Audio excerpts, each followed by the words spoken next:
Too lazy.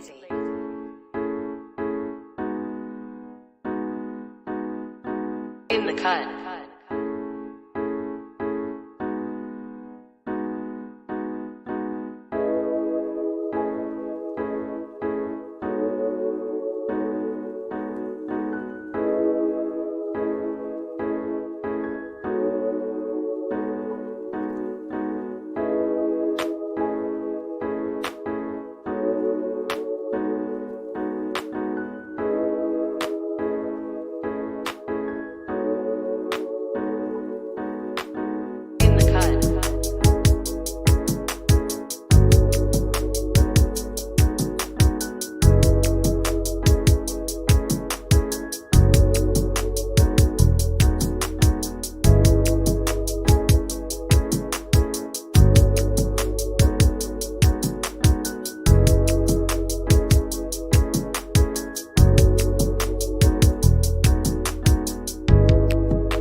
Bam! And we back at it. What's going on, everybody? Oh man, the love is real in the chat right now. Hope everybody's doing well. How's everybody doing? It is Wednesday, the 21st. We got a pretty fun episode today. I'm sure for a lot of, not including myself, but a lot of people that are tuning in right now. And if it's your first time tuning in, welcome to the Live in the Cut show. We are on episode number 26.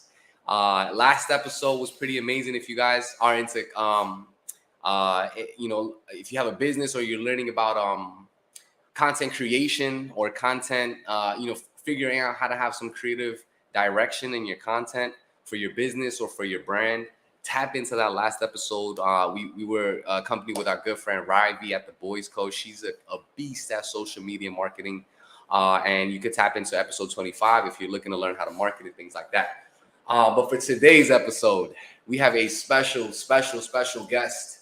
A very special guest that happens to be not only a client of mine, very good friend of mine, my good man James. How's it going? James, if you guys appreciate it, man, and we've been talking about this episode for a little while, and this day was gonna happen. So, but if you guys don't know who James is, I'll give you a little bit of background about him. He happens to be someone who's very heavily invested into the trading card industry, specifically Yu-Gi-Oh. I know he's into his brand, David Choice, is into the Pokemon world as well, Magic the Gathering world as well.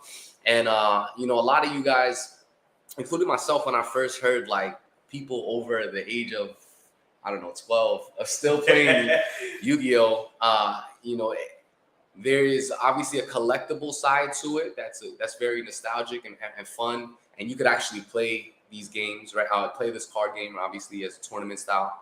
But my end, where I was more interested in is obviously the investing aspect of it. If you guys, have been on social media, you guys know that collectibles in general, whether they're Pokemon, whether they're sports cards, whether they're Yu-Gi-Oh, Magic the Gathering, all these different things, like they've pretty much blown up over the past, I would like to say 3 years, and even to this day. And I personally think, it has everything to do behind what's going on in the NFT world. Personally, I think it has a lot to relate with that, or just how looking at collectibles as an investment, like how that has its own market as well. Like you could relate it to the stock market, which is crazy. I mean, again, on my end, this is just how I read things. But again, James happens to be the owner as well, not only an investor, but he happens to be the owner of a business called Gamers Choice here in New York City, Queens, which happens to be, he hosts some of the biggest tournaments daily, weekly. We host daily tournaments, but the big ones are like on Wednesdays or Saturdays. Got you. So literally every time I pass by there's a line or there's like a bunch of people there literally playing, and they host some of the biggest tournaments. And really it's your one-stop shop for all your gaming needs in general, right? So for those who don't know who you are and your background story, and obviously now business owner of Gamers Choice, I'm sure it's a long story, but any milestones that led up to that, you can kind of break it down for us so the people know who you are and where you're at with Gamers Choice. Okay, gotcha. Yeah, so thanks for an introduction. So my name is James Chow, and I'm 25 years old, and I'm the owner of Gamers Choice. And what Gamers Choice is we're a retail trading card shop where we specialize in Yu-Gi-Oh, and we also carry Pokemon and you good. And then we carry Pokemon and Magic as well. But then we have plans in the future to expand into all things gaming. And what that means is we're gonna introduce more games, like more card games. We're gonna introduce board games, tabletop games, PC games, console games, and then we might even do VR. Oof. So that's kind of like the vision of what Gamers Choice is trying to be, what we're trying to do. Cool. But then we kind of need we can't do it in the current space that we have right now because it just is not big enough to accommodate. Mind you, this spot is huge to begin with. Yeah. Okay, cool. So that's what Gamers Choice is. But I mean, let me backtrack, y'all. So you guys know what Gamers Choice is, but before he owned Gamers Choice, this is how I met him. Right? I was cutting his hair, one day, and he came in as a new client. I was cutting his hair, and I was like, just like I asked everybody else, conversation like, hey, what do you do? And he was like, yeah, I think you were in high school maybe, or like first year college or something like that. I think maybe like 4 or 5 years ago now. So maybe college. Yeah, sometime in college. Yeah. Early college. And I was cutting his hair, and again, hey, what do you do? And he ended up saying, I trade. He's into cards, right? Yeah. And I didn't even ask what type of cards at the moment, and then he said Yu-Gi-Oh. And it really just flew over my head, right? In my mind, the first thing I thought of was just, a younger kid that's into the game, the card game of Yu-Gi-Oh. And I remember being in college. I'm going to LaGuardia. Yeah. And I'm in the on break from classes, and I see people playing Yu-Gi-Oh in the cafeteria, and I'm just like, I'm looking at them. What are they playing? And I'm also trying to gauge, like, how old is this guy? And it just, again, not about the age thing. It was more just the amount of people that were actually involved, that were really heavily playing. So it was, it was a definitely a shock to me that people were still like really heads over heels on playing. Yeah. Because I was big into the card games as well. I remember playing in my driveway, playing with my neighbors. We were playing, Pokemon and Yu-Gi-Oh. But I just remember more of a collecting side. But more on his backstory. So he's coming to get a haircut now consistently. And after a while, I'm just like, our haircuts, we're charging top dollar. So at the time, I'm just like, how is this guy? He said he trades cards. How is he affording these haircuts weekly or bi-weekly, however often he was getting them? He was also saying, when I was cutting his hair, I'm like, hey, you're getting a haircut. Do you have any plans coming up? You traveling anywhere? This guy, I remember one time you told me you were traveling to Milan to do it, right? Yeah. You've done it multiple times going there, or just we've been to multiple different events, like European events. So he mentioned he was going to Milan, and I was like, the average person doesn't go to Milan. You know what I'm saying? Like, they don't just go there. So I'm like, what are you doing there? And how are you affording all this? And this was when I started to realize this dude was not playing around in the trading card industry. And then later on, as I progressed cutting his hair, he opened up Gamers Choice. And this place is huge, creating a huge community for gamers, people that are into the cards, collectibles. on tournaments and things like that. So you guys have been killing it. I want to say congratulations to everybody. Not only you, but I know a lot. Shout out to everybody at Gamers Choice, the staff. Whoever I cut their hair to. So matter of fact, real quick, before we get into this, I see a lot of you guys tuning in here. Let's say hello. Gamers Choice is in here. Donkey Kong is in here. Ismael, what's going on? Jeffrey, what's going on? My boy Ray, what's going on? Say hello. If you guys are on here, we are live. Make sure you say hello. Share this with your friends and family. We might be giving away a pack of Yu-Gi-Oh cards or something like that. Maybe, I don't know. It's up to James. How's he feeling? But long story short, man, this guy is not playing games when it comes down to the trading card industry, and he's been doing this for a long time. So, before you had Gamers Choice, what got you into trading? And sorry to do this, but if you do have questions about anything, I will answer them. I promise you, we read everything here, and we'll get to it towards the end. So, and the card review and the I think we got some boxes. Yeah, I think we got some not packs, but we got some boxes we might open up. If you want to see us open up some boxes, some tins. Sorry, I'm new to this. If you want to see us open up some tins, put some fire in the chat. Put some fire emojis in the chat. But so before you got to the game, you got to Gamer's Choice, and when I was first cutting you, like, how did that start? How did you get involved with it? Okay. So I actually I kind of figured out Yu-Gi-Oh! Or learned about Yu-Gi-Oh! From my older brother. Because back then we used to go to prep together. And then there's like this card shop, basically like our prep's right here. And then like right downstairs of it, there's like a card shop. Cool. And I used to watch the show as a kid, and I just enjoyed opening packs. So like every Saturday I would just go buy some packs, watch the show. And that's kind of how I spent like a lot of my childhood. Nice. And then as I grew older, I started learning that there's actually there's more gameplay to it. So it's like, you see like people playing in the show, but then there's actually like people playing tournaments and stuff. Right. So once I kind of figured out that like you could like play with other people in person, you could trade cards with people and stuff like that. That's when I really started getting interested into the game. But I was a kid, that was the only issue, so I didn't really have a lot of money. So how it kind of started was I would just spend my Chinese New Year money or like my weekly allowance, like $20 or something. He was spending his Chinese New Year money on Yu-Gi-Oh cards. I'm sure you're not the only one. Yeah. But if you in the chat right now, and if you spent, your spare change in your room, or you found, like, I remember I found a crispy $2 bill. I forgot where I found it. It was like in a piggy bank somewhere, and I'm like, I gotta buy this pack of. I think at the time it was Yu-Gi-Oh, and I spent this crispy ass $2 bill, and I'm like, why did I? Now looking back, I'm like, Jesus Christ, I don't know why. But anyways, but it's fun. Exactly. No, it was well worth. So you see it. Your brother sees it. You get into the more the exchange of being with people, and things like that. So you get involved. But you're not. This is more of at this point you're still more of a fan, and you're like enjoying the game. Yeah. Right. Okay. Cool. So from there you end up like, is there a moment where you're like, all right, maybe I can't get the card that I need. Let me just buy them individually, or like how does that work when you start?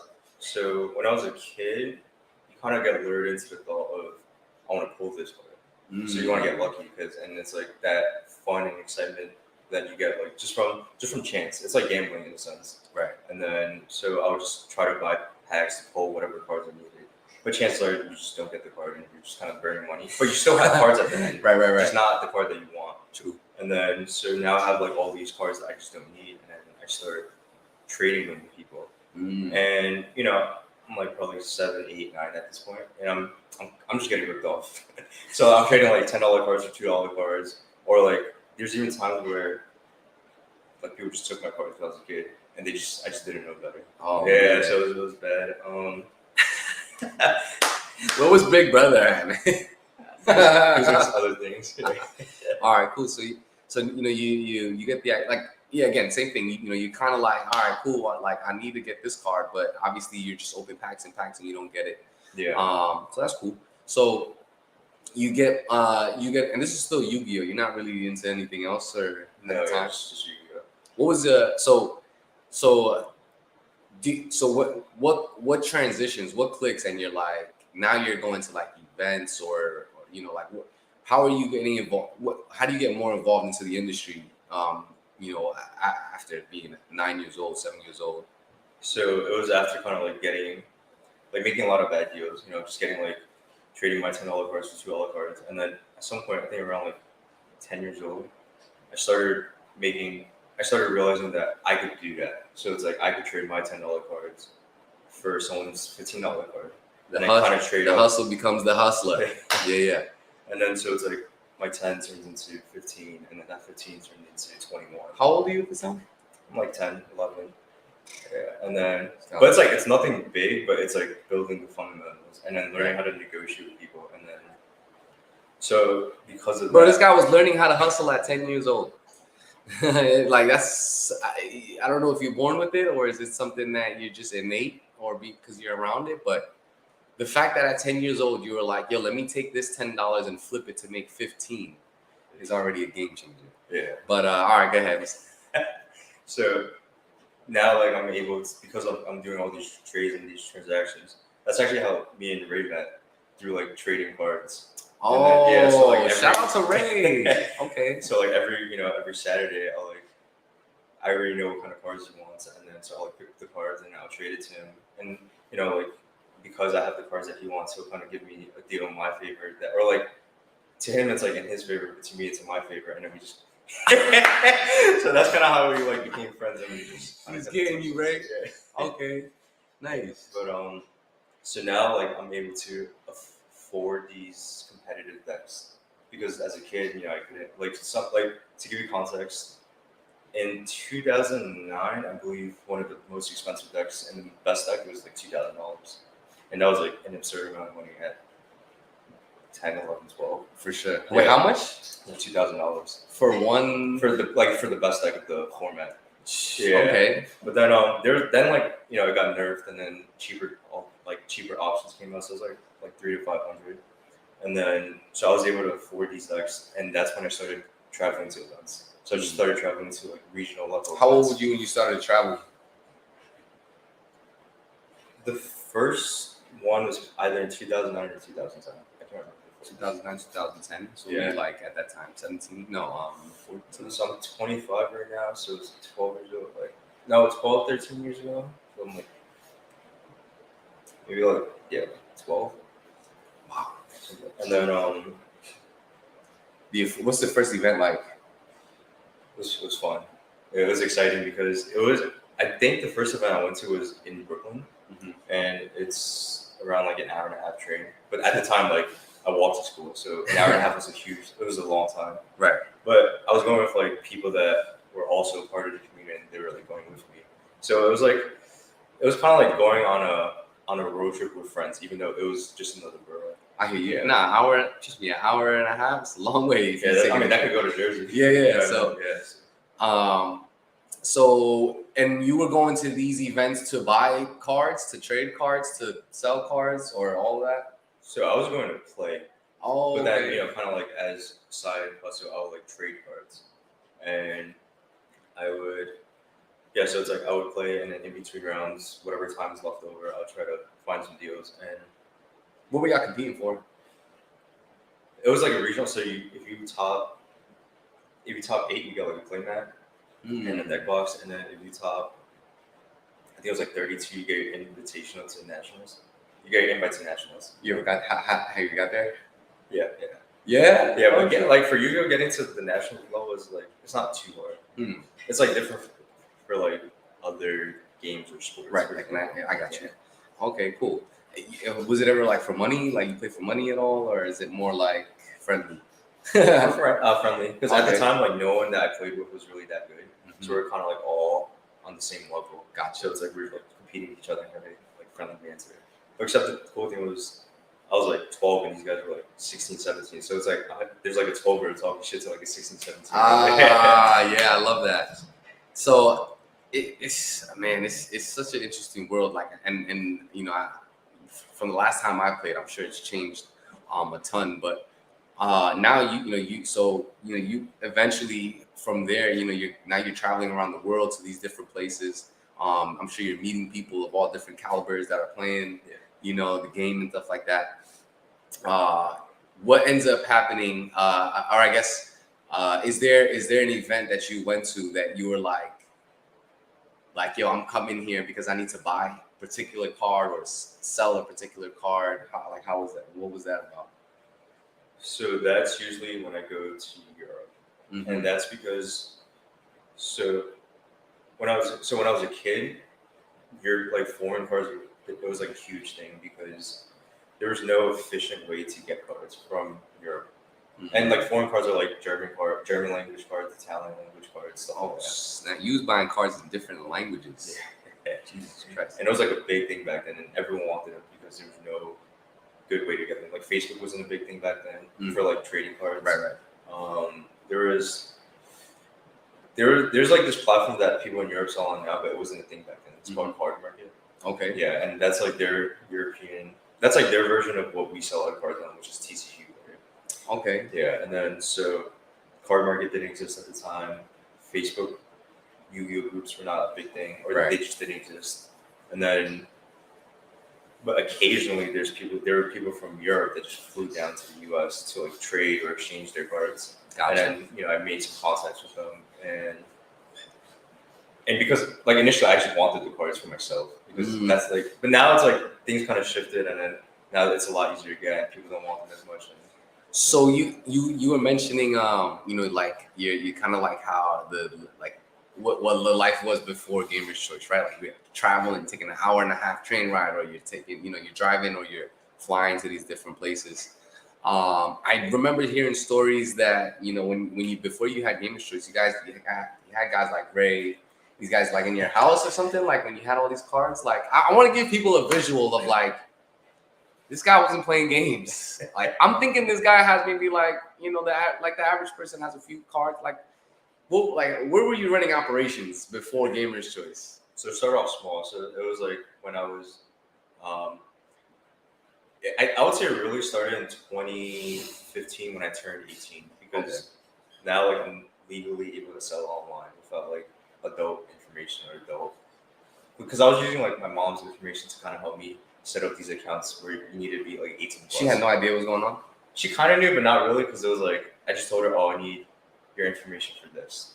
Yeah, okay. And then when I turned 18, I was able to, I guess like... Hold on, let me change this. But yeah, go ahead. You could speak. Yeah, so I was able to just become more, like the business and everything. The business just felt more real and serious because I was 18 and everything was under my name and stuff like that. Okay.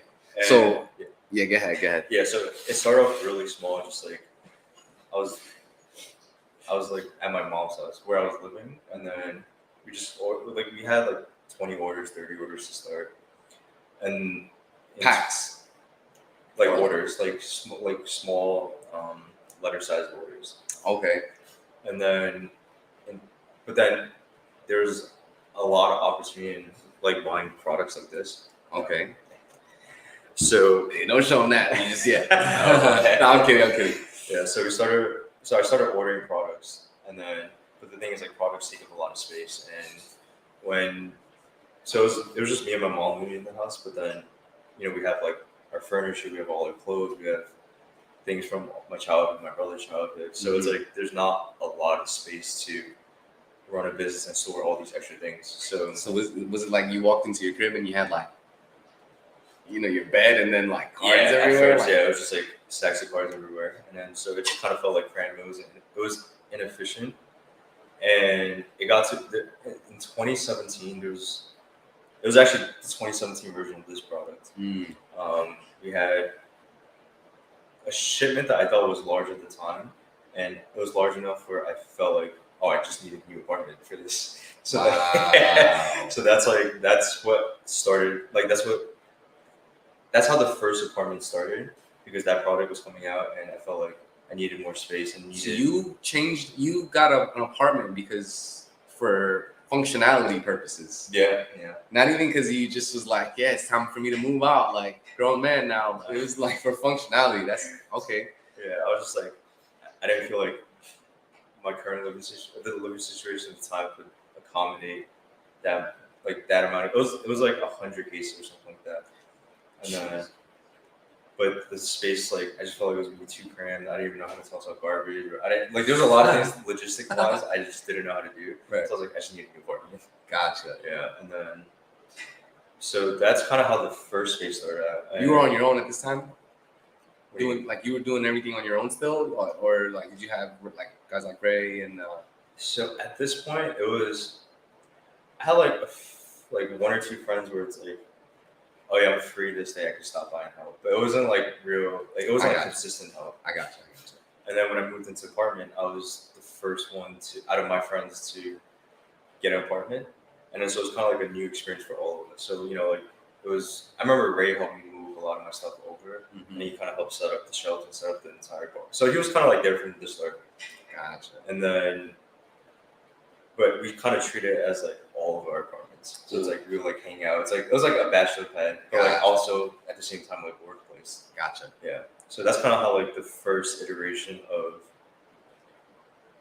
like pre-gamer Choice started, and then as time went on, we actually had to leave the apartment because we were supposed to run a business in the apartment. Oh yeah. So how does people find out you're running a business in your apartment? You're selling your cards. Because we're just like loading a whole bunch of stuff in through elevators and we're tossing a whole bunch of stuff out, and then we're getting like noise complaints because we have like it's like two.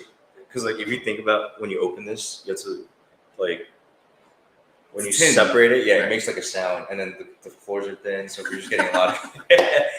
And then there was also like at the time, so for that building, you weren't allowed to have a dog, but I got a dog anyway. So like one day, like the building manager just stopped by to check up on us, and he saw the dog plus the business, so it was like we just had to do it. Yeah. Now hold on, are you in school? At this point? Yeah. At this point, I took the semester off when I got the apartment to focus on this like transition into business. I think I remember you said that. Yeah. Okay. So now but it's wow. So like, was it you got this knowledge from just being around, going to events, meeting people, and then like, where because there's a time where you could have a hobby as in this industry, right? You can have a hobby being a barber, right? Cut a couple friends hair, whatever. But there's a point where you're like, all right, I'm gonna take this to the next level, right? I'm gonna get a new apartment. I'm gonna open up games, whatever. So, like, what was it that you said, like, I'm gonna get this new apartment? Besides the functionality, which was, obviously the main point, but what is it that was like, yo, I'm taking this to the next level? I guess for me, it was just having the opportunity to do so. So what I mean by that is, at first we started really small, and we were maybe getting like 100, like say pre-apartment days, we were getting like $100 in sales a day. Then it became 300. Then it became 1,000 a day. Yeah, in sales, and then hold on, let's run that back. Okay. What were you making a day? Well, it was 1,000 in sales, but like profit wise, it might be like 200-300. So it's not like okay. So, okay. So you're selling 1,000 pack like dollars worth of cards, but then there's costs associated to the cards and stuff like that. I get you. Okay. So kind of started. That's like so it was like 100, 300, 1,000, and then there was a lot of opportunity in opening products at the time because not a lot of people were doing it, and I think so. Konami's the company that makes like that owns Yu-Gi-Oh, I guess, or they're like the ones that make the Yu-Gi-Oh products, right? Yeah. And so I think at the time they were just making like a lot of good products, and so it was like a lot of good products plus not a lot of people doing it. So it was like there's a lot of opportunity in that, and so product was a way to constantly increase your business revenue. And so it's like if you could, and for when you're able to order product, for Yu-Gi-Oh, there's no cap to how much you can order. So for some games, you might only be able to order 100 boxes or 10 boxes. But then for Yu-Gi-Oh, you can order as many boxes as you want. And then so I just kept ordering whatever product I was able to afford, and I just kept doing that. And then there's like a few bad products where you kind of lose a little money or you break even, but then there's like some really good products where you might make 30%, 50%, and then when you get those, I guess like good purchases, it kind of like it just helps. It just helped the business grow a lot. And What was your best purchase like that made you, I guess, the biggest gain? I think 2020 was probably the craziest time. 2020? Yeah. Okay, so what was that? What product was that? There was a product called Toon Chaos, and it came out, I think it was like June of 2020 or something like that. Toon Chaos? Yeah, May or June of 2020. This is Yu-Gi-Oh still? Yeah. Okay. And then that product was, so Konami introduced like a new rarity, and a rarity is just like, I guess, the different types of foiling on a card. Okay. And it was a new rarity, and then it was a product that was under ordered a lot. And also we're in 2020, so like cards are going crazy. Right. And this was a product where basically whatever money you put in, you double. And that was just insane at the time. Yeah. Mm-hmm. Damn, 100x return. Yeah, so it's like you put 10,000 meat, you got 20,000 back. You put 30,000, you got 60,000 back. Wow. And then so that was, and then like in 2020 there was like multiple products where it was like you made 30%, 50%. And so it was like, and if you keep going almost all in, so it's like your 50,000 becomes 75,000. You're. Could you give me an example of like one like transaction that you did that got you that? I don't remember the exact amounts, but the Toon Chaos, I think it was like the Toon Chaos. I didn't order a crazy amount because I didn't feel confident in it because it was like a new thing. I didn't really know like what to expect of it, so I ordered. It was around like 30,000, but it was like 30,000 turned into 60,000. 30,000 worth of the merch. Yeah. That turned into then 60,000. Yeah. That's like, again, in regards to investing, like, again, I'm thinking about the stock market. I'm thinking about like things like that, right? And it's like, at that point in time, you were outpacing some companies in the market. You know what I'm saying? With that investment, which is crazy to me. And we'll dive into that, like timing and all that thing, as far as the investment go. But that's pretty dope, man. Like to have that sort of gain on one product, that's a big deal. So, still going? Is that still going? Yeah. So that's the thing. Like a lot of people like, well, this is insane because like they like backdate to they looked at what the product was when it first started and then what it became like a month or two later. And they're like, why are we not doing this? And then so a lot of people started trying to get into it. And then that just like crashed the entire Yu-Gi-Oh market because like I said before, like for Yu-Gi-Oh you can order as much as you want versus you're allocated a certain amount. Well, so why would people why in investment wise then would you not rather go into another market? What do you mean? Like sports cards, Pokemon, or again, is it mainly because you just stuck with it because you personally are a Yu-Gi-Oh fan? Yeah, so at this point, we weren't a store yet, and then all I knew was Yu-Gi-Oh! So I just kind of like stuck with what I knew. Gotcha. Yeah. Fair enough. I like that. Stick with what you know, right? So, man, that's from your mom's place to having your own apartment, getting kicked out of your own apartment. Where do you go from there? Oh, so then we moved into another apartment. Okay. And then that apartment was better because the first apartment we got, we didn't like think much about it. So it was just on the 5th floor. It had like this really long path to get into the building. Logistic wise, wasn't. Yeah, so it was just terrible for like whenever we had a shipment and we had to like walk through this long path and then take the elevator 5 floors up. So it was like wow. And then when we had traffic, it's the same quick reverse. I could see why these guys weren't so excited to work. And then we fixed it by getting an apartment on the 1st floor. Smart. So there's like no elevator, which is like right there. Smooth. Yeah, so that made like bringing stuff in and out a lot easier. And then what was cool is that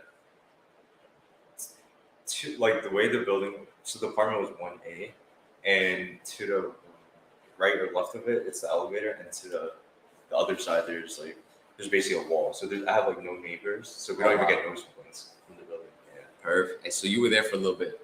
Yeah, so I was there. think I was there for. So it was I think I was there for a year where it was a mix of both where I lived and where the business was.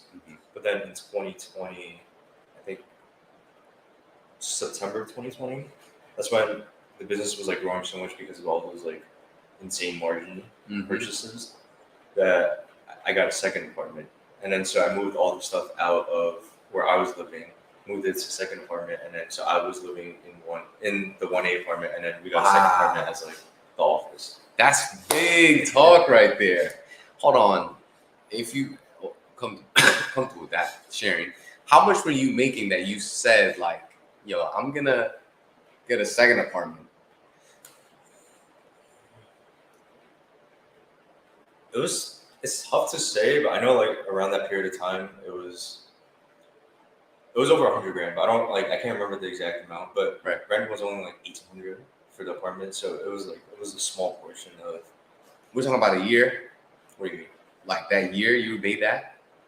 It was within like 4 months. It was like an insane 4 months. Yeah. All right, cool. Jesus Christ. So, wow. So from there you opened up. You got your second apartment. You got a place where you live now, and then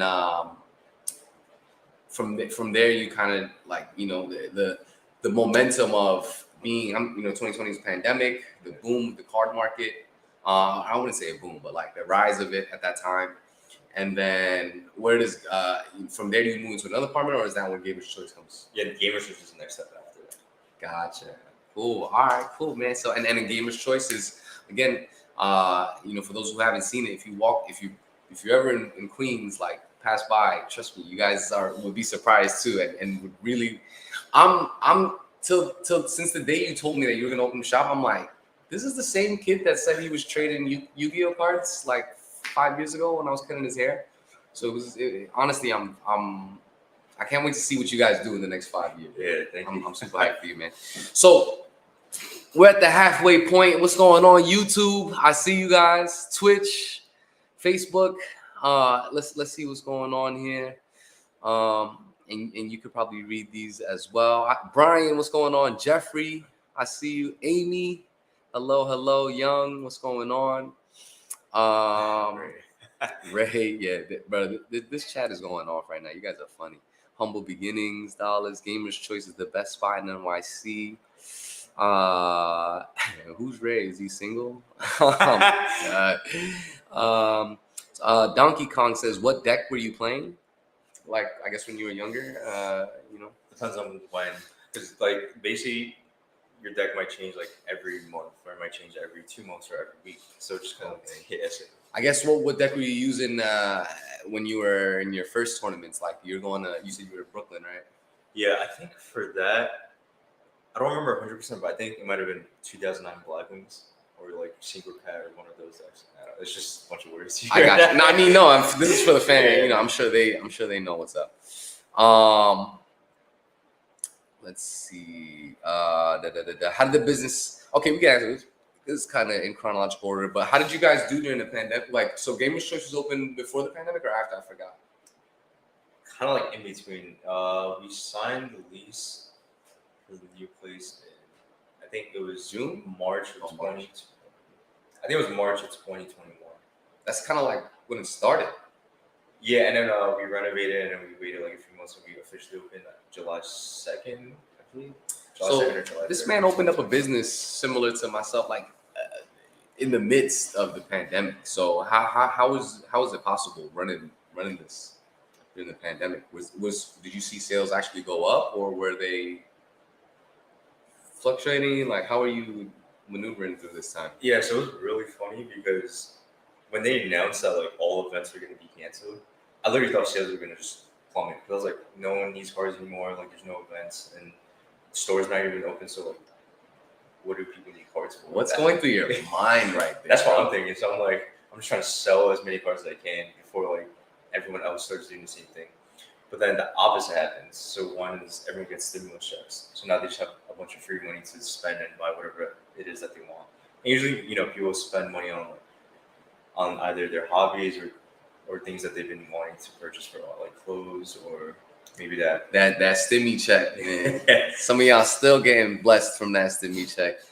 That's awesome. So you see the card, that market rose actually during the pandemic. Yeah. Okay. And then another thing that I didn't think about was people at like, because a lot of people didn't go out, but some people they still saw their friends. They might have just gone to their friends' house, so it's still like a private area, Right. And then they'll just play. This is when you were supposed to have 3 to 5 people at your house or something like that at the time. I remember that was like a rule. And I'm like, how do y'all know how many people's in my crib? But wow, that's crazy. So it was just time, really just time. You didn't really know, and again, nobody really knew what was going to happen to the world at that point. But your mindset was like, let me just sell everything as fast as I can. Yeah. Were you like, yo, this is like what I've been doing my whole life, and now it's about to like go away? So what was interesting about that time too was a lot of my friends, a lot of my friends and other people as well, they just got into stocks. And then so it was kind of this weird transitional period where I was like trading stocks, but I didn't really have a lot of knowledge on it. Right. But it was just like, it was insane because the swings were so high that there was just so much opportunity to make money on those swings. Right. And I got lucky on a few of them. So I think one day I made, it was like $50,000. And I thought that was like insane. And I was like, but then like, because I didn't really know much and stuff like that, I ended up like losing all of it plus more. But then the point of that was, that's like, it kind of took away the focus from cards because like I thought cards were gonna kind of like go down and then stocks were like kind of going up. So I was like, I'm just gonna focus on this now. Gotcha. Yeah, a lot of people got involved into the market at that time. Like that's when I know a lot of my friends, myself. Like I wanted to learn about it at that time, and I eventually started to learn how to get into the market. And that's why I look at this as like, instead not only the collector aspect, but I look at it more in the investment aspect, where it's like this is like, like what's a card right now that's like worth getting, like the Apple of cards right now for Yu-Gi-Oh, I guess. So there's multiple different ways to invest in cards. Okay. And a lot of it requires like understanding the game, which is like investing in anything. Right. But exactly. With cards, so one is just time, because a lot of cards, like what Konami does is cards come out and then a card might be $100, but that's an expensive price point for a lot of people. Right. So then half a year later, they'll reprint it in a cheaper, easier to get version, and that version might be $20. But it was just $100, and it's still the same card, just in a lower rarity, and easier to get. Right. But it does the same thing. So when something new comes out, there's a lot of it, and there's like a lot of supply. But then as time goes on, like the supply goes down, and then the prices will go up. So you could invest in cards when they first get that reprint, and you could just kind of hold it for half a year, 2 years. Interesting. And then depending on the card, it could go up 50%, it could go up 10%, it could go up 100%. So it just kind of depends on where the game is at currently. Fair enough. And then another way to invest is making predictions on cards that affect the game. Mm. And to do that, so how cards get released in Yu-Gi-Oh is in Japan, they're actually released like 3 months early. So you kind of have like a 3-month scope of what's going to happen to the game in the US or in US, Europe. Interesting. So you're paying attention to other markets that'll dictate what's going to happen here. Or like they're indicators. Yeah. Indicators. Gotcha. Fair enough. Okay. See, this. My mind is going to stock market this whole time. Yeah. So, all right. So now, because you mentioned the different ways in investing, right? It's basically long term hold. Yeah. Right. Hold for a long time.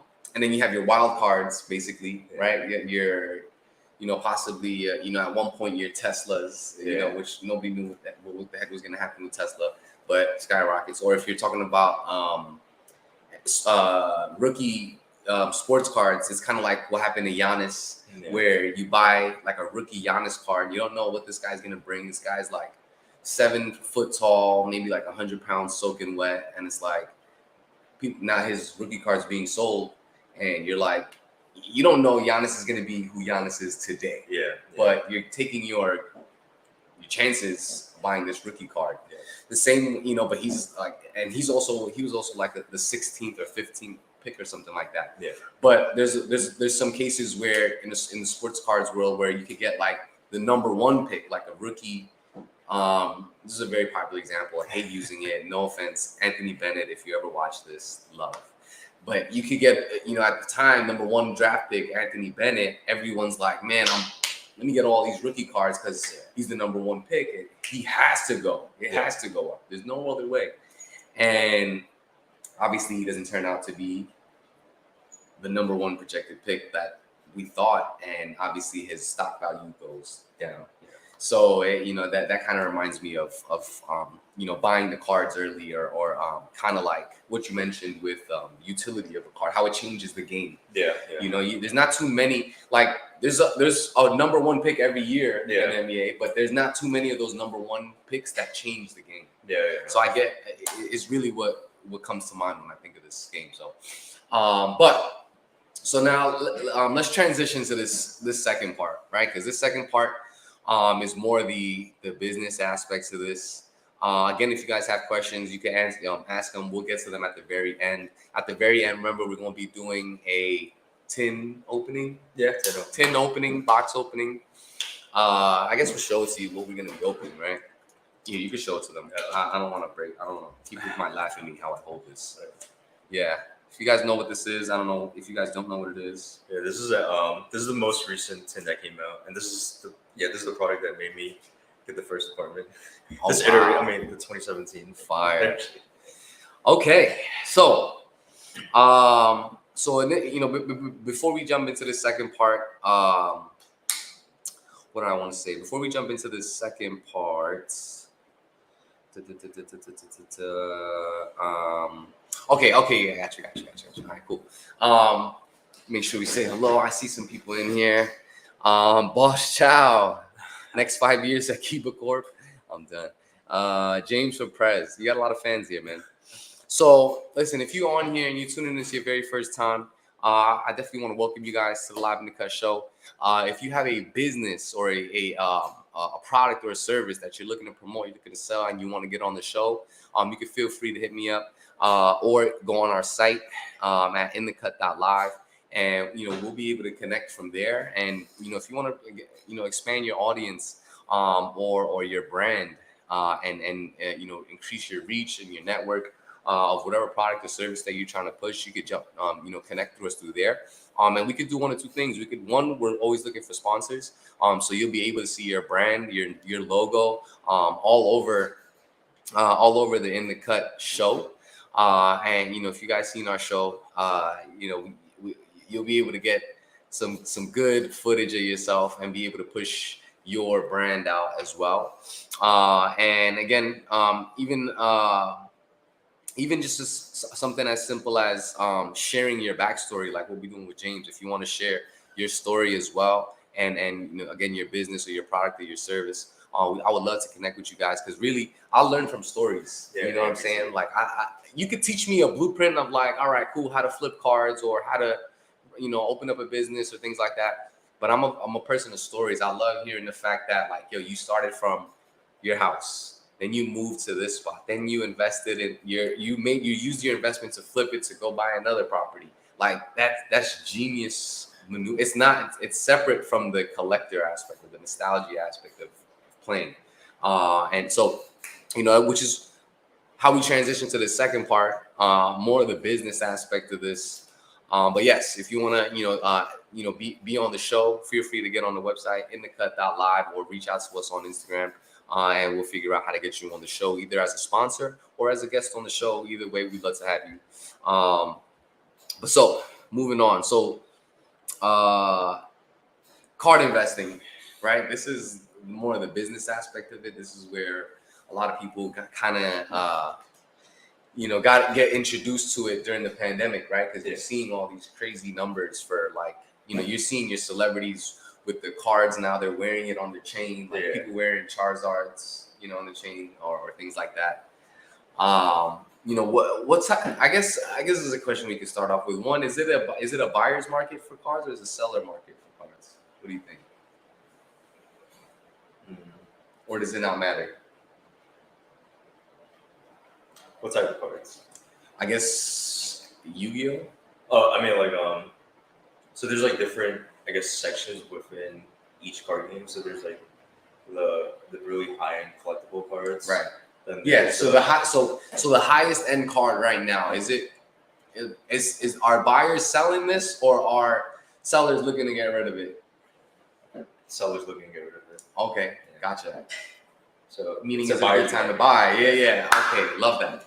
Perfect. So my eyes are open right now. I can't wait to open these boxes now. So now, it's a buyer's. You would say it's a buyer's market.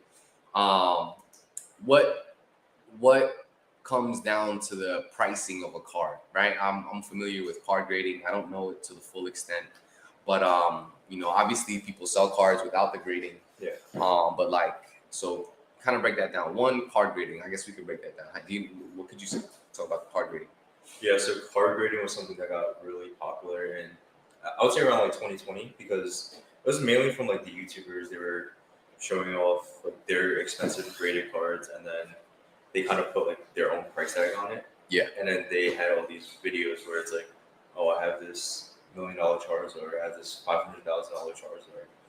And in reality, like everyone that was in everyone that was like in the card community pre 2020, they would never pay those prices.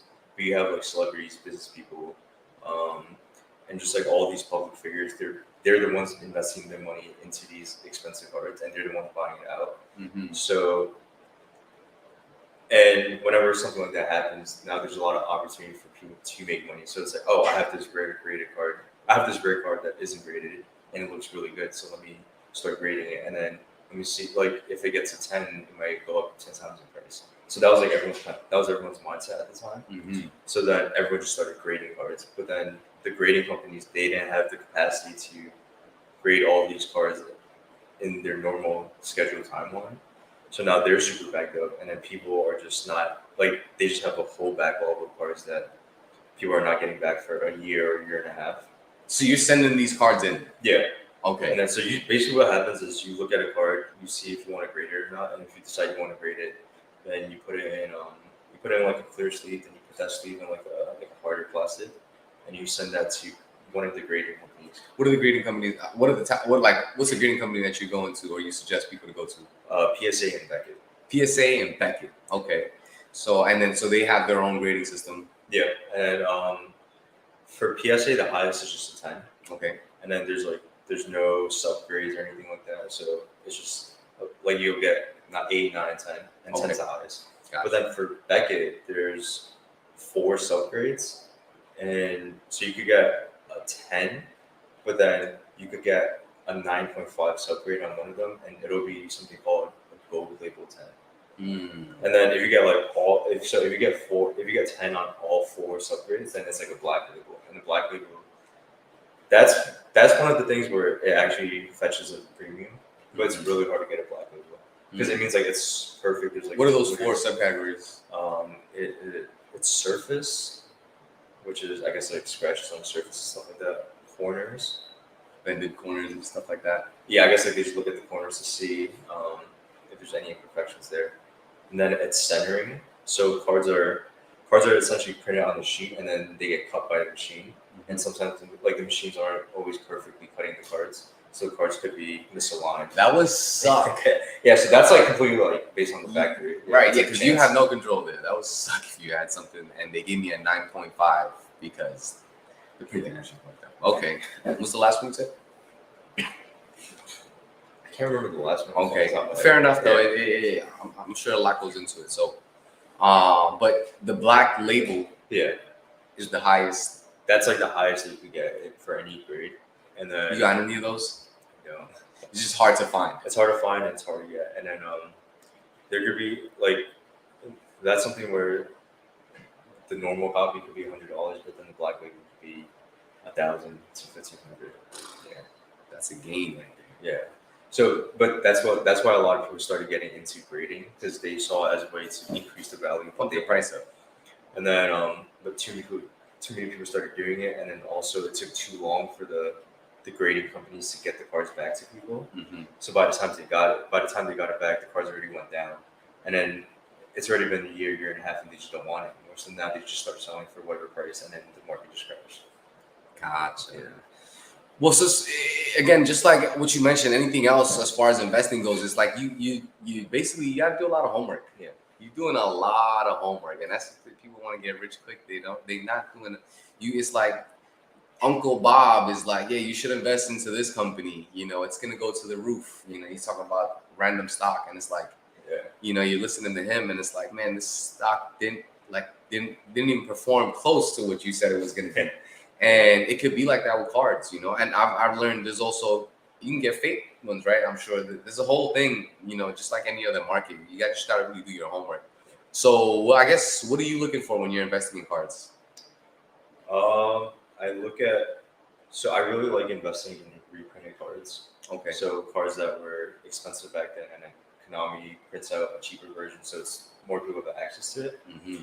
And the reason why is usually they always go up over time unless they get another reprint. So sometimes double reprints at them.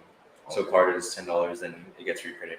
That reprint is $5, but then it gets reprinted again. And now it becomes $2. Gotcha. So that's like where the risk is for reprints. But typically they're cards that are good, but then the price went down because there's just more supply. And then but there's still a lot of value in what the card does for the game. So as time goes on, the card would just naturally go up when supply goes down. A lot of supply and demand. Yeah. Are you big on buying cards that have been more well established, or are you into buying, like, for example's sake, like a rookie card that just dropped, you know, an NBA rookie card that just dropped, and you don't really know where it's gonna go? It might change the game, might not change the game. Yeah. Are you more taking those risks or cards that have been more established? So the way I would look at it in terms of, let's say, a stock perspective is there's two aspects. There's the investing side where, you know, you're just waiting. You have a portfolio and you're kind of waiting for it to go up over time. And then the second part is where we buy a lot of cards and we sell it right away. And that's kind of like trading in a sense. And then so you're getting your quick flips or your quick trades from the cards that you sell now. The quantity is where you're making the come up, right? Yeah. Gotcha. And then so we sell a lot of our cards, you know, for cash flow purposes, but also because there's a lot of cards that we just don't believe in, and it's like more time sensitive, so we'll sell them now. And then we have the investing aspect of the business. This is probably one of the last questions I'll have about the investing, and then we can get to the reveal, the packs. But do you think that it's like a market or that this is like a hype, and then it'll, like, one day it's actually not going to be worth what it's worth, and it's like just going to be a nostalgic thing? Or is it like a Rolex that, like, will just have value forever, you know? I think as long as Konami continues to improve the game and they kind of listen to community and just whatever issues address whatever issues need to be addressed, then as long as the community is there, then I think the game will exist and survive. Gotcha. All right, shoot, man. And so no pressure, Konami. We'll cut the check. So all right, cool. Well, listen, if you guys got questions, this is the time that you could ask them. And we're gonna get into the card openings. Let me just see. Let me just see if I have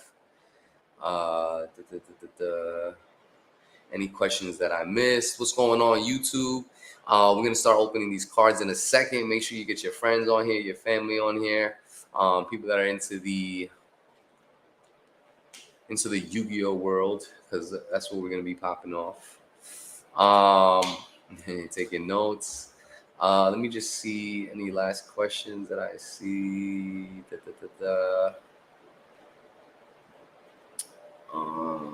Are you gonna sell One Piece? Yeah, we're gonna. So One Piece it's like a brand new game. The show's been around for years. Right. They just decided to make a card game, and Interesting. The worth right now? Worth diving into? There's risk. I don't know. Like we got it just because we're a card store. We're gonna try it out, but then the official release for the first set is, I believe, in December. So we're gonna see how it is. Yeah. Where my One Piece fans at? But we're gonna sell it. Yeah. And, you know, the depending on how it goes. Love that. Ismail says, how did school help you in terms of building your career, if it did at all? So I actually stopped going to school once the store opened. Nice. But one thing I will say is, I think it just depends on what you're trying to do in your life. And so for me, it's you kind of figure out what type of life you're trying to build, and then you figure out what you need to do to get that life. And then if school fits that picture or it helps you get there, then school is the way to go. But then if school isn't the way, like if let's say you want to be an entrepreneur, and then you realize that school isn't what you need to be. Instead, you need to learn a lot of these different skills, and you need to meet a lot of different people. Then you find things to you find ways to bridge that gap and learn those skills and meet those people. So it just kind of depends. I love that. And I see, I follow you on Instagram. I've seen you've been you're taking what's a good word for it? You're taking extended learning, I guess. Right? Yeah. The last thing I saw you post was like a Excel course or something like that. I just finished that. It was a 3-day course, and I just finished it today. Just for knowledge. Yeah. So it kind of goes back to thinking about what it is, like the type of life that you're trying to build, or what it is that you're trying to accomplish, and then figure out what skills or what gaps you have in your life prevent you from getting there. And then for me, I feel like there's a lot that I can still learn and do in business, and then there's a lot of hard skills that I don't have. So right now I'm just trying to fill those gaps so I could continue building businesses and continue growing. I love that. Funny enough, podcasting is something that this is not something I went to school with, but I paid for a course for podcasting. Just like anything else, further education is key. No matter, even after you graduate or wherever you drop out of school, like further education. But great question. Thank you for that. So, y'all ready? Should we open these? Yeah. Should we open these? All right. I mean, you can open this one. Okay. And after we're done, I'll open this one. So these are brand spanking new. I see why your neighbors would get pissed off. Yeah. Just loud noise. Yeah, and we got the mic. So, but before we open these, we got a few people on here right now, and you guys, I know for a fact you haven't subscribed to the YouTube channel and you haven't dropped a like yet. So if you're watching this live right now, pay your chat taxes right now and make sure you drop a like and you drop a share. If you're watching this on replay, make sure if you find some value in this, drop a like. And if we could get these likes up, we'll open we'll get to the second box, but we can start opening this one for now. You should open this one. I'll open this one. So, all right, let me know if I'm doing anything wrong, because if I look like a rookie here, I think you could just hold this hat and try to rip it off from there. So how much does one of these go for right now? We sell in store for 20. 20 for one of these right now. And there we go. So you had these guys trapping these cards out of your apartment, doing this all day, just opening boxes. Opening, sorting. All right, so here we go. The Yugioh trading. What is there? It's called 2022 Tin of Pharaoh's Gods. Oh, I can't read that. But I am gonna use this tin, I'm sure, in the future. But so we got some heat. So these packs come with 3 packs. Yeah. All right. Each So pack has I think 18 cards. all right. So what's up? You got 3 cards right here. I'm selling them right now. No. Again, drop a like. Make sure you drop a like, drop a share, so we could open these cards. I honestly, let me watch you do the first one, because I honestly have no idea how. Okay. Not that I have no idea, but again, I'd rather see you do it, because I feel like this is what you do. Yeah. So we got 6 packs. I'm sorry, we got 3 packs. We're opening the first one right now. So I just kind of take out the plastic. That's cool. And then the good cards are in the center. Okay, good cards are in the center. Well, yeah. So you could put them, a little bit closer, I guess you could say. Here, let me. Oh, there you go. Perfect. They could hear me. So hold on. Let's make sure it gets focused. Let me just make sure. Let's do this. All right, cool. Here, matter of fact, you could actually, yeah, you could Stand there. let me do this. Oh, All right, cool, boom. All right, so here we go. What I have again? You're gonna, yeah. I'm not up to date, so put me on. We didn't hit any of the cards yet because these are like the lowest rarity cards in the pack. Okay. Okay, so the next card should be a super. Oh, this card's actually a funny name. Hold on. Bring that back. It's so shiny. A slower swallow. Slower or something. Yeah. Pause. All right. And then What do we got here? this card, pen. So this rarity, ultra rare, the cards are not that great, but the secret rare card, which is the next card after this, should be the hit of the set. Oh, this is actually a good card. Oh, It's like $30. Okay. Fire. Nice. And then the rest are just commons. Okay. Nice. All right. Cool. And there you go. Just like that, we got a pack. So, all right. So let's get to this next pack. Appreciate that. That was fun.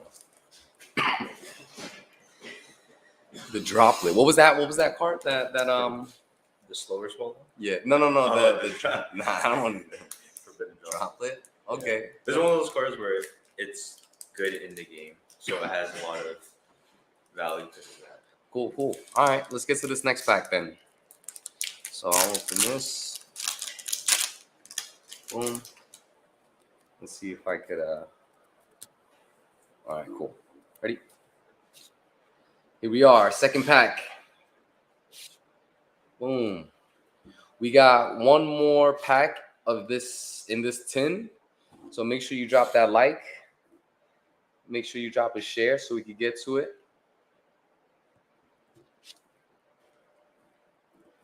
Let me know when I should like. When it's gonna get to the. So that's like the rare card. This one? Yeah. Well, it's not. It's like the rarity is called rare. Okay. And this is the super. You'll get 2 of those. And then the best card in sets are secrets. So you're gonna get 2 ultras now. And then the next card is gonna be the hit. Whoa. Oh, that card is not amazing, but it's not bad. So it's like $4. Okay. Yeah. Okay. All right. Well, you have the luck of the draw right now, so you're opening the next one. And these guys are the ones you said they were like, eh. Yeah, comments. Okay. Gotcha. Here we go. Let's go. I see you, Ray. Yeah, they know about the droplet. I see the game in the droplet. Zoa. Nice. All right, cool. Nice.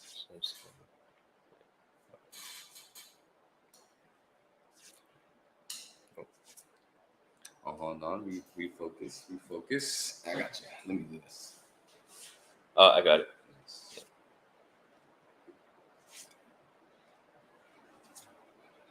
Okay, so this is super. So there's 2 supers, and then 2 ultras, and then this should be the secret. Oh, this card's like $2. But the droplet makes it worth. And it's like the fun of opening the packs. Right. All right. I like that. Okay. Hold on. Let's back this up real quick. Let's see where everyone's at. Yes. Awesome. All right, cool. So we just opened 3 packs just there. Ray had the hot. I mean Ray. He had the hot hand early on. So, boom. Now we do have another pack here. Should we open it? Let me know in the comments now if we should open this live on the spot. No, I might keep that. I feel like that would be put to good use. Yeah. If you want more, have it. Yeah, I don't know. Just put some stuff in there, random stuff. Prime time. We got Prime Time in the building. Oh, is that Prime? Yeah, shout out to Prime Time. He's the Pokemon world. So let's go. If you want us to open up these last 3, drop a like in the share. Drop a like, share the stream. Let's see if we can bump this up. I know you guys on here. Trust me, I promise you, it's not gonna hurt. It's not gonna hurt if you drop a like. It's one of those things you could do for free. But man, thus far. Also, if you have any questions again in pertaining to the card industry, in pertaining to Gamers Choice, or the trading card industry, feel free. You can ask it in the chat, and we'll get to it. But definitely want to get to this last set. Let's go. All right, so let's pop this one. It looks like the people say open it. So let's see what's going on. Here we go. You also like, oh yeah, This one seems a little bit easier. So boom. Guys, a hike. They want to open it up. Are there more? What do you see more at your store? More Yu-Gi-Oh fans or Pokemon fans, or a lot more Yu-Gi-Oh at the moment because just a community that you're building? yeah, because I kind of that's like just what I know, and I know what Yu-Gi-Oh players want. I know what they're looking for, what was missing in the community. But then I don't really know that for Magic and Pokemon yet, so we're still figuring it out. Fair enough. All right. So all right. Let's see what's going on here. Let's see what is going on here. I'll open. There's three of them. I'll open the middle one, and like basically you open the first one, and I'll open the middle one, and you open the first one. So let's make this happen. I'll bring it closer. Okay. So you can.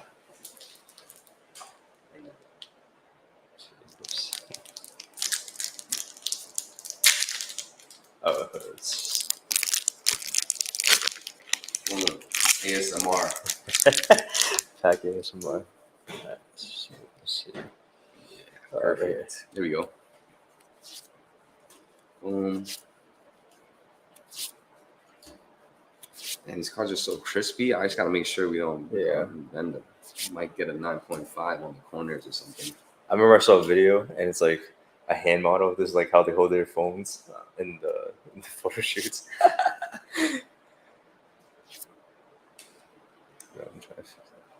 Nice. Oh, this is a decent card. It's like almost $3.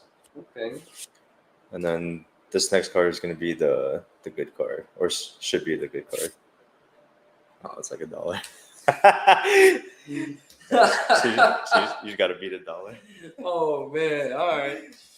And so this is what y'all was doing in the apartments, huh? Yeah. Just literally. Well, when we open a lot, we use scissors. So it's like we're not opening like pack by pack. I got you.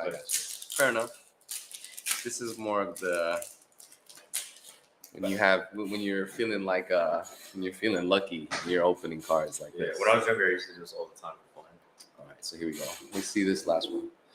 So we're on the second deck. Here we go. All right, let's get to it. Boom. Boom. Oh, wait, whoops. Here we go. Boom. Let me know when I'm like. I got you.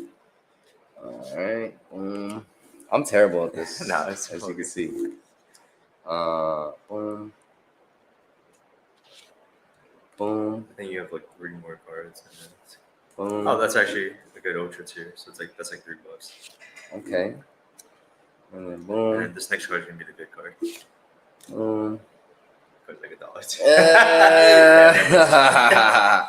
And then we got these guys. Boom. And apparently these cards are like the whatever cards. Okay. Let's go. All right, so this is the last pack. Last pack. Y'all ready for the last pack? Put some fire emojis in the chat. Let's go. Last pack.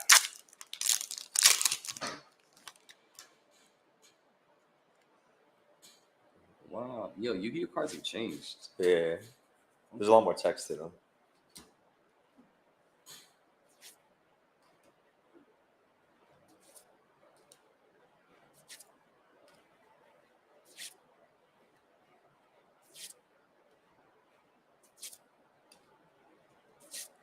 The anticipation. All right, this is a good card. Here we go. Aw. That's it. That's funny. But that first one was good. Nice. All right. So we got that that droplet card. That's what everyone's on. All right. Yeah.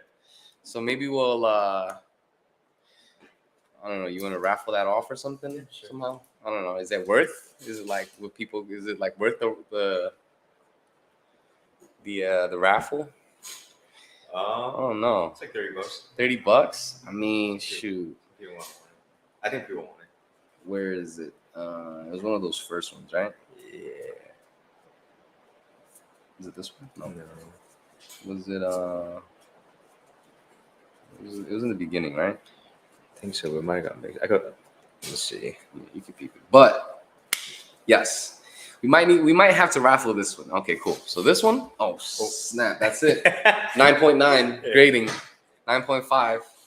So this card right here apparently is worth $30 or something like that. But raffle this. So this is how we'll do this raffle. What I'll do is, okay, this is how I'll do this raffle. The people that are on here live right now, this very second, what I'm going to need you guys to do is to follow the Live in the Cut Instagram. And what I'll do is, by tonight, literally right after the show, what I'll do is, not the Instagram, the YouTube, I'm sorry. YouTube, Instagram, whichever one you guys use. I'm not going to make you choose.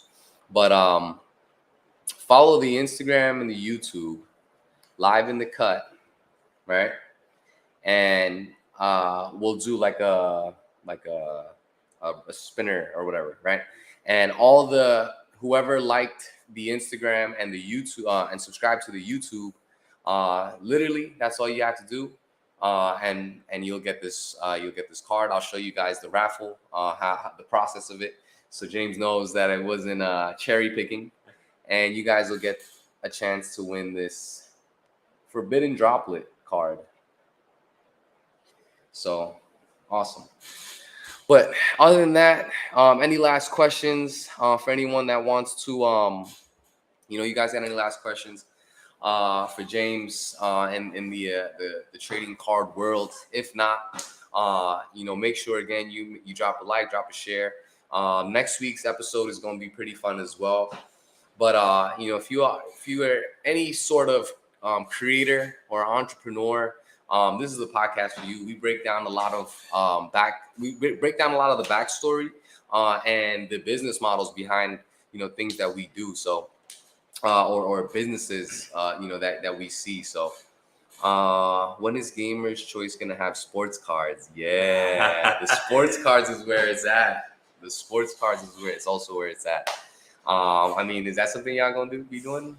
Sports cards, I'm not too sure, but right. Is it mainly because again it's just not your expertise, or is it like? I think it's mainly because the things that we're focused on are games that have a community behind them, like a. So sports cards are more for collectors versus Yu-Gi-Oh, for example, has like a playing community and a collectors community. Right, because you can have a Yu-Gi-Oh tournament, but I can't have an NBA sports cards tournament. So it's a different type of community building. But I feel that. But I appreciate y'all for tuning in. Again, like and sub for a chance to win this Forbidden Droplet Yu-Gi-Oh card. And courtesy of I'm just not gonna touch.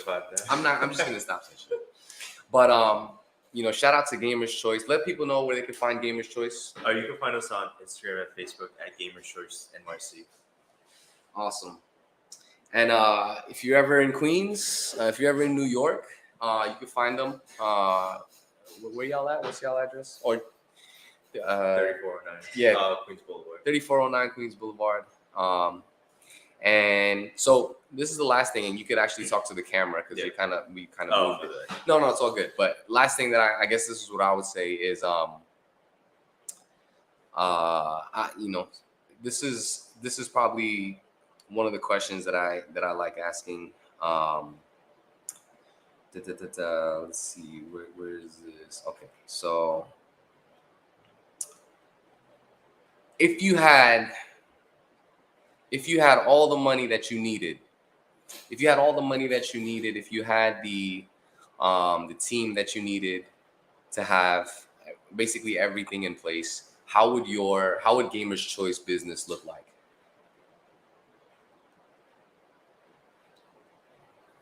If we had everything that we needed. Yeah, if you had the cash that you needed, if you had the support, the team that you needed, how would your business look like? So I think if we had everything that we needed, we would. It's kind of what I said at the start of the show, where we would have a community. We will have a place for any person in the gaming community. So if you play Magic, Pokemon, Yu-Gi-Oh, you play Call of Duty, Fortnite, any of those games, you could just come to the store and there's a group of people already here playing the game, and like you're just welcome anytime. Y'all play Fortnite? No, we don't, but that's something that we're looking to do. Like we're looking to do like PC or nice. Games. Yeah. I'm here for it. And for the person that wants to start their business, that wants to start, kind of just dream chasing, what are you saying to that person? For cards or just anyone, right? Because your story was pretty crazy to me till this day. Like it's just, from starting off as, learning how to flip a card, then to learning how to flip it as much to get your second apartment, then to opening up a business. What are you saying to that person that's just getting started? That's like, yo, I got this business, I have this mission that I see myself doing, but life happens. Maybe possibly a pandemic. Yeah. What are you saying to that person? So what really helped me a lot was moving into the frame. Yeah. There you go. So what really helped me a lot was finding successful people that have similar backstories as you. So whether it's they start off really young they I remember, I think Mark Cuban's his story was he was flipping garbage bags with baseball cards, and that's how he started making money. And then so find successful people with similar backstories as you, and then just kind of learn from their experiences, learn from obstacles that they faced and how they overcame them. Because when you could kind of relate to them, you could relate to their experiences, and then it helps you overcome those hard times. And you just kind of put yourself in their position or like in their shoes. Love that. You heard it here first. We live in the cut. This is episode 26. James, I appreciate you for stopping by, brother. And I'll see you guys on our next episode. I appreciate you guys for tuning in. We'll be live here next Wednesday, 9 p.m. Peace.